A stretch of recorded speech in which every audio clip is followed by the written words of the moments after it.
Hey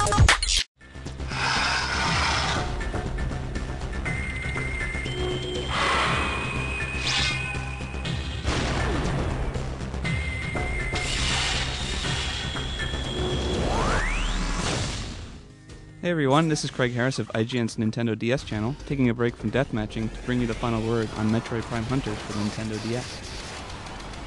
If you managed to snag a Nintendo DS system on day one, you were one of the lucky million to get a taste test of the final game. The first Hunt trial packed in with the early systems was only a small portion of what Metroid Prime Hunters finally ended up becoming on the official release. The game's developer, NST, has been known for being a porting house, or a studio that simply extends their brands with new games.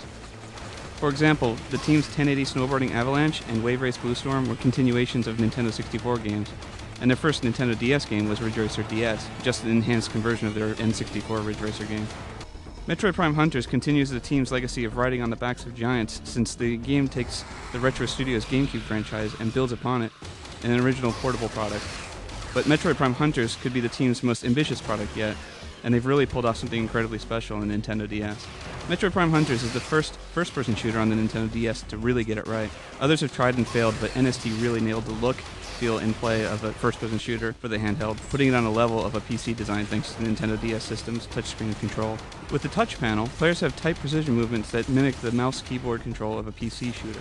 The downside of it all is that it's a tremendous learning curve to get the feel down, and even though you have several different control options to choose from, none of them will feel intuitive, and each one will take a lot of practice before you can get good at it. And if you think handheld gaming can give you hand cramps, a night of Metroid Prime Hunters may give you early arthritis. Personally, I found the thumb strap on the left hand and using the A, B, X, Y buttons for moving and strafing feels the most natural, but your mileage may vary. The real benefit of the DS game is that the designers can make a first-person shooter with very few compromises. The graphics aren't going to quite reach the level of current generation consoles, but even so, Metroid Prime Hunters is absolutely beautiful, both on an artistic and technical level. The game moves fast and smooth, and environments are incredibly detailed with tons of special effects going on. There are the occasional bouts of slowdown when the rooms get a little congested, but nothing terrible or anything that hurts the experience. The game definitely looks like a Metroid Prime game, but it feels different because of the new precise control. You can now look freely around the room and pinpoint specific spots for shooting and scanning, something that was a little harder to do on the GameCube versions. The single-player adventure on the DS is very similar in design to the GameCube game, lots of platform jumping and puzzle solving. In the DS game, though, Samus is fully powered up, so solutions to puzzles aren't revolved around new character abilities. Instead, players open up new areas by finding new weapons that can open sealed doors. And since many early levels will have blocked passages, you'll have to return to previous worlds several times in order to beat them.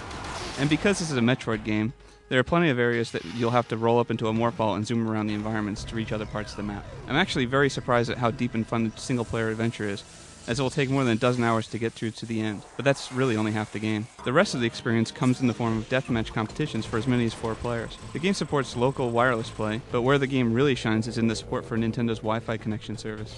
If you get into a wireless internet hotspot, you'll be able to compete against players all over the world. In Metroid Prime Hunters, designers really know how to make first-person shooters. This game's got a ton of competitive options, like Standard Deathmatch, King of the Hill, and Capture the Flag. But my personal favorite is the Prime Hunter mode.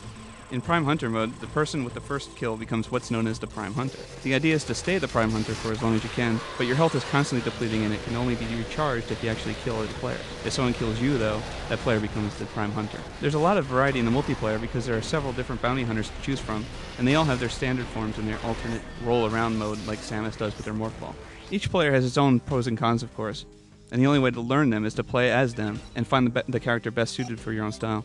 I'll freely admit that I suck at first-person shooters, and it turns out I really suck at Metroid Prime Hunters, so at least I'm consistent.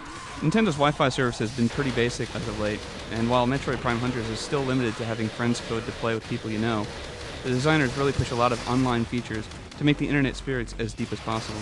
There's a ton of stat tracking going on, and as long as you have a friends code, you'll be able to talk with that person through the DS microphone like a walkie-talkie.